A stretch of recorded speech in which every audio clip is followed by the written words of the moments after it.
Président, mes chers collègues, mesdames et messieurs les ministres, madame la Première ministre, la France vit une situation politique inédite. Pour la première fois, dans le cadre du quinquennat, un président de la République et son gouvernement ne disposent pas du soutien d'une majorité absolue à l'Assemblée nationale. Pour la première fois depuis 30 ans, un gouvernement s'apprête à agir sans la confiance des parlementaires. Comment Emmanuel Macron en est-il arrivé là ? Tout d'abord, les élections en 2017 et 2022 sont le résultat non pas d'une adhésion à un programme, mais contre l'extrême droite. Le chef de l'État nie l'évidence. Le 22 juin, il affirmait même que son élection s'est faite, je le cite, « sur le fondement d'un projet clair, en me donnant une légitimité claire ». Or, l'étape nouvelle de la crise institutionnelle que nous vivons puise sa source dans un hiatus démocratique évident. Emmanuel Macron a vaincu Mme Le Pen grâce à l'électorat de gauche, celui de la droite lui étant déjà acquis dès le premier tour. Et des millions d'électeurs ont fait le choix de l'abstention. À l'évidence, il faut imaginer un nouveau régime parlementaire véritablement ouvert aux citoyens. En effet, nous sommes arrivés là, car ce qui est rejeté aujourd'hui, outre un bilan sur lequel je reviendrai, c'est la verticalité d'un pouvoir méprisant d'une dérive monarchique. Emmanuel Macron a failli dans l'exercice démocratique du pouvoir et il a été sanctionné en conséquence. Je le répète, il n'a pas de majorité absolue à l'Assemblée nationale. Enfin, une raison fondamentale a conduit à la crise que nous connaissons. Durant ces 5 années, le président a été perçu comme celui des riches, parce qu'il l'a été. Les chiffres sont là. Un seul exemple. En 2021, les salaires des PDG du CAC 40 ont presque doublé. Dois-je faire le point sur l'explosion des dividendes ou du maintien, malgré toutes les belles déclarations gouvernementales, de l'évasion fiscale au niveau de 80 à 100 milliards d'euros par an, soit près du double du budget annuel de l'éducation nationale. Le ruissellement n'a pas eu lieu. Les salaires ont au mieux stagné. Le plus urgent étant pour vous de supprimer l'impôt sur la fortune mobilière. La flat tax, les e-tax ont pu poursuivre leur belle vie. Petits arrangements fiscaux bien au chaud dans le nid douillet de la Macronie. Le « en même temps » aurait dû entraîner une amélioration de la vie des salariés les plus pauvres. Que nenni !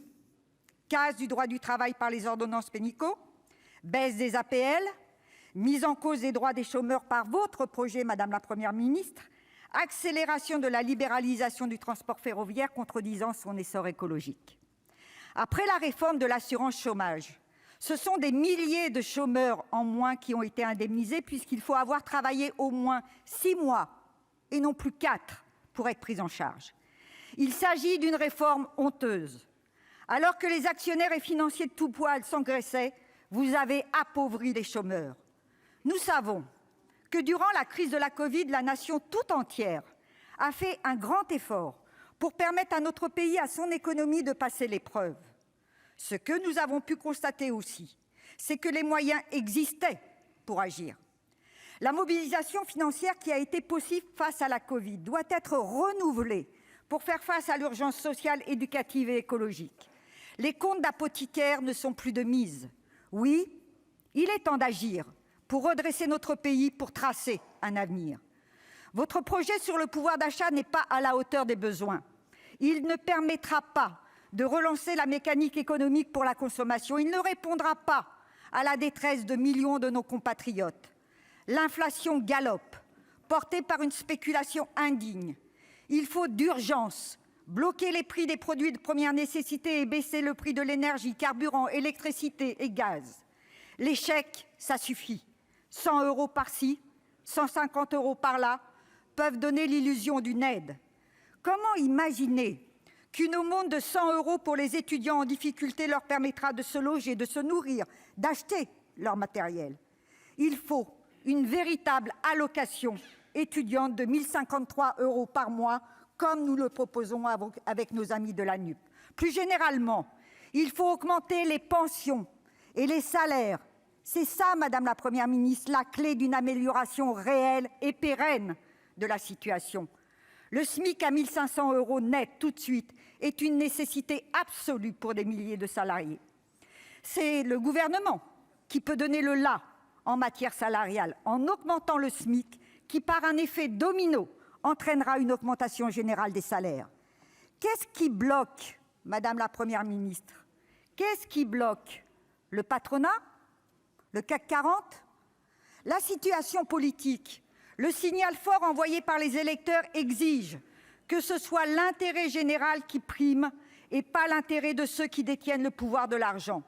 Il faut immédiatement convoquer une conférence nationale sur les salaires. Le capital doit rétribuer dignement le travail. Agir pour le peuple, dans l'intérêt du peuple, en écoutant le peuple, ce n'est certainement pas en retardant l'âge de départ à la retraite. Là aussi, Emmanuel Macron, s'il persiste, ne respecterait pas la volonté des électeurs. Ils n'ont pas voté pour cette mesure comme ils ne l'avaient pas fait en 2017. Ils exigent au contraire la retraite à 60 ans. Agir, ce ne peut être mettre au travail des bénéficiaires du RSA. Agir, ce ne peut pas être baisser les impôts, surtout pour les patrons, avec une baisse programmée de 7 milliards des impôts de production, mettant d'ailleurs à mal les finances des collectivités locales par la suppression de la CVAE. Ces dernières, dans l'Hexagone comme en Outre-mer, sont en première ligne face à la crise sociale. Il faut compenser la hausse du coût de l'énergie qui grève leur budget. De même, l'augmentation pleinement justifiée, mais pour autant encore trop faible, des fonctionnaires territoriaux doit leur être compensée, faute de quoi le service public en pâtira. Agir pour le pouvoir d'achat, c'est geler les loyers pour ceux qui ne peuvent plus les payer.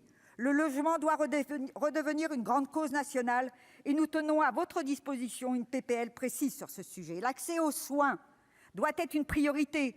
Cessez de suivre les recommandations des cabinets de conseil comme McKinsey et Capgemini. L'épidémie de Covid a mis en évidence la crise de notre système de santé à l'hôpital et en EHPAD, ce qui exige de les soustraire à la loi du marché. Alors que la 7e vague est là, allez-vous agir, informer, recruter, équiper? Allez-vous construire, payer dignement pour casser la désertification médicale?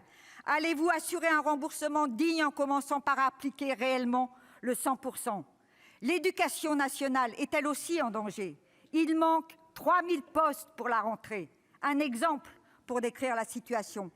426 professeurs d'école admis dans l'académie de Versailles pour 1430 à pourvoir. Un effort financier considérable doit être engagé. Le développement des services publics, de l'enseignement au transport, de la police à l'hôpital en dépend. Cet effort financier sera nécessaire pour une politique industrielle et agricole fondée sur les relocalisations et le respect de la planète. En si peu de temps, il n'est pas possible de vous répondre sur tous les points. Madame la Première ministre, votre logiciel de régression sociale et de casse des services publics annoncé, le peuple n'en veut pas. Nous n'avons pas d'illusions. La réalité politique pousse votre gouvernement vers la droite des hémicycles. Et depuis 5 ans, la majorité sénatoriale a très souvent soutenu les poussées libérales de M. Macron. Votre projet sur les retraites, par exemple, obtiendra à coup sûr son soutien. Madame la Première ministre, nous disons aussi attention à toute tentative d'un jeu mortifère avec le Rassemblement national qui tourne toujours et encore le dos à l'idée même de progrès. Oui, Madame la Première ministre, nous serons vigilants pour que notre peuple soit préservé de la violence libérale et de la haine. Et nous porterons en permanence, avec les députés de la NUP, l'espoir de progrès, de justice sociale et d'une transition énergétique d'une urgence évidente. En somme, nous opposerons à votre logiciel libéral un logiciel de progrès, de transformation pour véritablement répondre aux exigences populaires. Merci Madame la Présidente. La parole est au